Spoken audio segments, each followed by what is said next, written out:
मुंबई में एक साधारण सा दिन था, लेकिन फिर अचानक कुछ ऐसा हुआ जिसने सबको चौंका दिया। एक निर्माणाधीन मेट्रो पिलर का हिस्सा ढह गया और आज हम इसी घटना की हर परत को खोलेंगे कि आखिर हुआ क्या था। जरा सोचिए, शनिवार की एक व्यस्त दोपहर, मुंबई की सड़कों पर आम दिनों की तरह ही चहल पहल है, और तभी अचानक एक बन रहे मेट्रो का हिस्सा टूटकर नीचे आ गिरता है। सच में ये एक ऐसी घटना थी जिसने पूरे शहर को सकते में डाल दिया। तो चलिए सबसे पहले ये समझते हैं कि आखिर हुआ क्या था। ये हादसा कहाँ हुआ, कैसे हुआ, एक एक करके सारी बातें जानते हैं। ये सब कुछ पलक झपकते ही हो गया। एक पिलर जिस पर काम चल रहा था, उसका एक बड़ा सा सीमेंट का टुकड़ा टूटता है और सीधा नीचे से गुजर रहे एक ऑटो रिक्शा के ऊपर जा गिरता है। एक ही पल में सब कुछ बदल गया। ये टक्कर इतनी जबरदस्त थी कि ऑटो रिक्शा वहीं सड़क पर पलट गया। और फिर जैसा कि होता है, देखते ही देखते मौके पर लोगों की भीड़ जमा हो गई। हर तरफ एक अफरा तफरी और घबराहट का माहौल बन गया। तो अब सवाल ये है कि इस हादसे के बारे में हमें अभी तक क्या क्या पता चला है। चलिए उन जरूरी तथ्यों पर एक नज़र डालते हैं जिनसे इस पूरी घटना की एक साफ तस्वीर बनती है।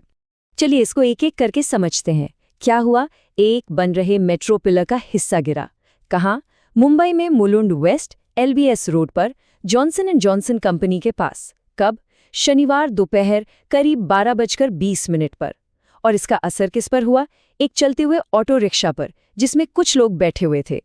जी हाँ, उस ऑटो रिक्शा में शुरुआती जानकारी के मुताबिक 3 से 4 लोग सवार थे जो इस हादसे में जख्मी हो गए। अब देखिए, जब भी ऐसा कोई भयानक हादसा होता है तो सबसे जरूरी होता है कि मदद कितनी जल्दी पहुंचती है। तो आइए देखते हैं कि घटनास्थल पर इमरजेंसी रिस्पांस कैसा रहा। सबसे पहले जो मदद के लिए आगे आए वो थे आसपास के लोग। शुरुआती तस्वीरों में ये साफ दिख रहा था कि कैसे आम लोग ही फंसे हुए लोगों को उस पलटे हुए ऑटो से निकालने की पूरी कोशिश कर रहे थे। और फिर कुछ ही देर में प्रोफेशनल मदद भी पहुंचनी शुरू हो गई।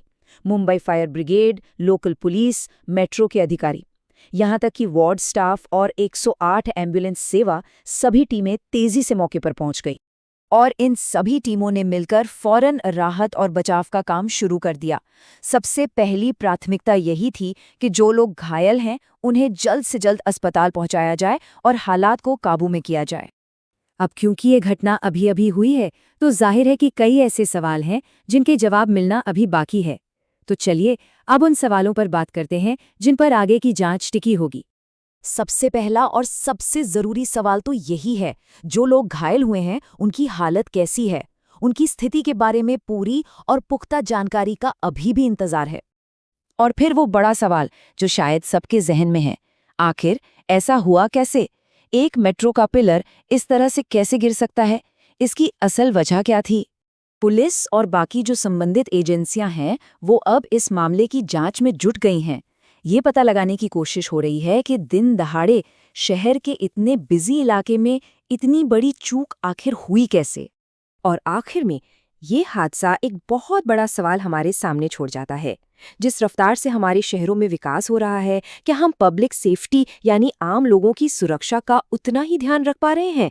ये हादसा हमें बड़े शहरों में चल रहे कंस्ट्रक्शन के सेफ्टी स्टैंडर्ड्स पर एक बार फिर से गंभीरता से सोचने पर मजबूर करता है।